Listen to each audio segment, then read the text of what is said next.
আমাকে বললে কি আমি দেশ শাসন করতে পারবো? পারবো না, এই ঠেকাতে পারবো না। একটা সাধারণ বাজার, এটা যদি কেউ ট্যাকেল করতে পারতেছে না, কোথায় যে সমস্যা এটা যদি ধরতে না পারে, তাহলে আর কি বলবো বলেন? এদের অবস্থা হচ্ছে মানে রাজার মতো অবস্থা।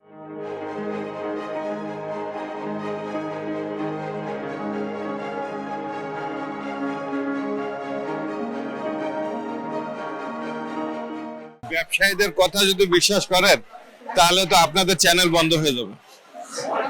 কেন, একই দাম যদি বাজারে থাকে, তাহলে তো আপনারা রিপোর্ট করবেন না, আপনারাও আসবেন। আর আপনারা রিপোর্ট করার পরে কোনো মালের কোনো ডিফারেন্স হয়? কোনো ডিফারেন্স হয় না, বরঞ্চ বাড়ে। ওরাও কোনো ভয় পায় না। ভয়ের শাসন আনতে হবে। আর বাজারের উপর কি বলবো, বাজারের উপর মানে কারো নজরদারি নাই। নজরদারি এখানে ডান্ডা দরকার, ডান্ডা, আর কিছু না। ডান্ডা ছাড়া এই বাজার সমস্যার সমাধান হবে না।